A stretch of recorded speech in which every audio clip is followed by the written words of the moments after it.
this is the most stacked the DPS lineup has ever been in the entire league. Like, I can't think of a single like DPS duo where I'm like, that one just doesn't cut the mustard, you know? Like, it just feels like everyone is on a different level.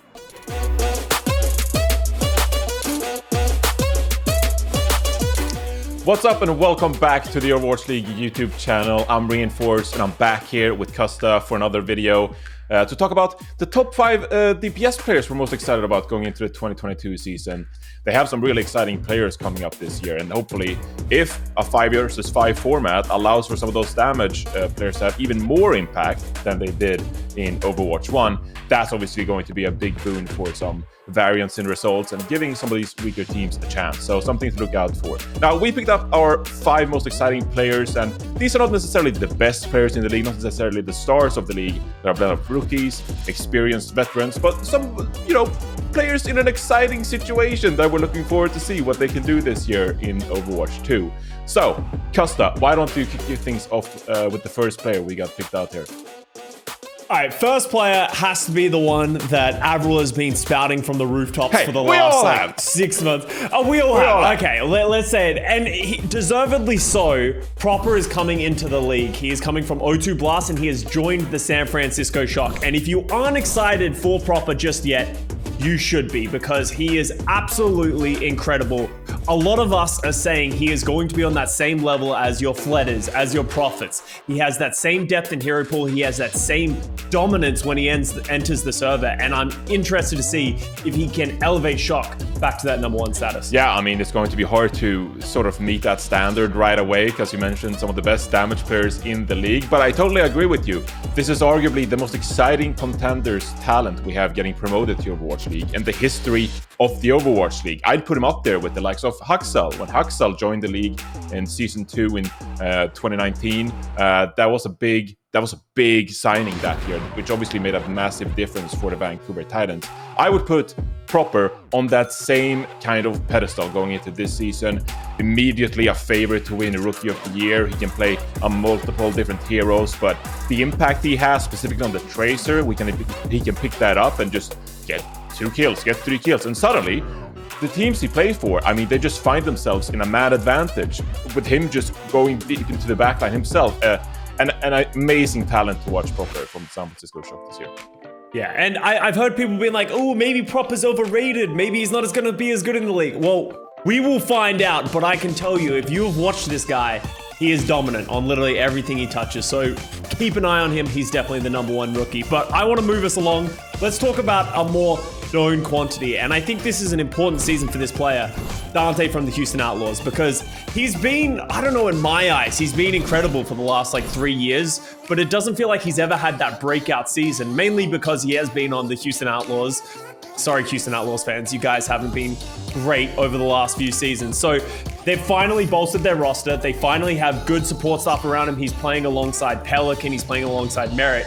I'm really excited to see Dante really step into this role of being that flexible Tracer, Sombra sort of flex DPS and sort of getting that success into the 5v5 format. Absolutely. And now he finds himself in a Houston Outlaws situation where they have a really stacked core, especially in that damage department. Pelican is coming in from the Atlanta Reign, all-star level player who can play so many different heroes.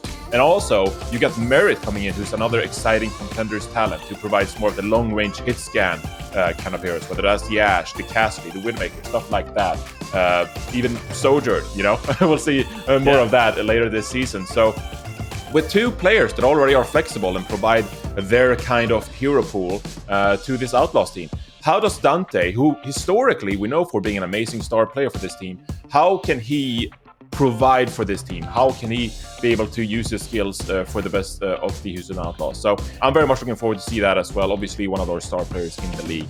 Now, moving things along, it's Dia coming back into the league. Obviously, was part of the infamous Shanghai Dragons roster in 2018 that went 0-40. Not the finest mark to leave on your resume, but he did provide quite a lot to that team. He had some moments. He even got player of the match one match, I think, even if they didn't win.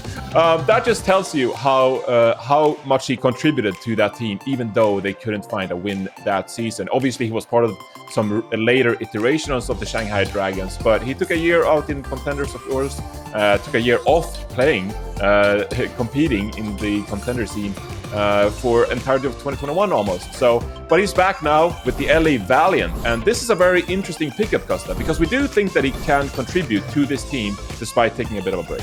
Yeah, and I don't think anyone has ever really doubted Dia's ability. Like, even as you said in 2018, he was one of the standout players of that team. It just everything around him kind of collapsed. He went to contenders. He proved that he does have that sort of star power in him, had a lot of success. The question mark around him is, as you said, he has not played that much in the last year. He hasn't played officially for a Korean or a Chinese contenders team. He's sort of been in limbo. Apparently, there are rumors that he was offered a position for LA Valiant last year, but he didn't want to join another team that, was going to potentially struggle. But the Los Angeles Valiant are putting forward a very good team. Very solid off of the back of a lot of great contenders talent. It is not the most cohesive team we have in the league, and it probably isn't going to be the best, but Dia is a great piece of that. And on the back of No Hill's great coaching, I think they can get a lot of success. So you should keep an eye on Dia and sort of, I guess, the redemption arc. Like, so many of us saw him struggle in that 2018 season. I think we're all really excited to see him be able to prove actually what he's made of in this upcoming season. For our final pairing here in this video, Costa, we got a duo, and it's a duo of the LA Gladiators. Yeah, and this is really the make or break of this Los Angeles Gladiators. They've finally put together, I would say, a championship caliber roster. They have all roles absolutely stacked. But the big question mark around this team is the DPS players that they're bringing in. So we have Arns, who was incredible in 2020 for the San Francisco Shock. Very, very narrowly not an MVP, had one of the best hit scan performances we've ever seen. There's a lot of questions around Arns on, is he going to be able to perform at the level that he historically hit on that hit scan role? An even bigger question mark of a DPS player for them is Patty Pan, because he's had a pretty, I guess, storied career through early Overwatch, but then he's gone and played in a different title, and now coming back, is he going to be able to sort of hit that, once again, that former glory that we know he has in him? He's a very talented player and person, but he's playing with the big boys now. Can he hit that sort of massive peak that he needs to get to? And there's some concerns about that right now. I don't know, Johnny. Do you think the Arns Patty Pan alongside Kevster can sort of play with the big boys? Can they win the league? I'm not ruling it out, Kasa. I'm not ruling it out, and I certainly think there is a possibility now that we have Ans and Parifan joining Kevster, who I think is going to be the primary damage player for the LA Gladiators. Kevster obviously coming off the back of an amazing season, and he was in the Role Star conversation and all that alongside Pelican and the like. So can they hang with the teams of Shanghai Dragons, Dallas Fuel? I do think that both of us think there is a possibility, but they are question marks heading into this season. Is that about right, Kosa? Yeah, I think you hit the nail on the head. It's like, I don't think anyone doubts the players individually, but the game is evolving so fast, and it's impossible to tell if just be like, oh yeah, by default, these guys are going to be just as good as they once were. And that is what everyone should be worried about, but you should be excited about it for it as well, because the Gladiators, they had a great 2021 season. Obviously, they would have liked it to go better, but I think they've patched a lot of those holes, and they have pretty much a very solid roster all round.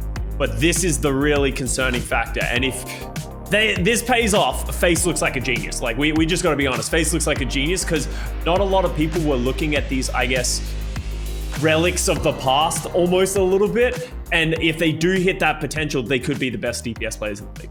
Absolutely. That's it for the top 5 damage players we're most excited to watch going into the 2022 season with Overwatch 2. So make sure you subscribe to the Overwatch League YouTube channel, like the video, leave a comment down below. Which is the damage player in the league you're most excited to watch out for this season? We want to know. And of course, stay tuned, and we'll be back next week with another top 5 support videos we're most excited to watch. Stay tuned.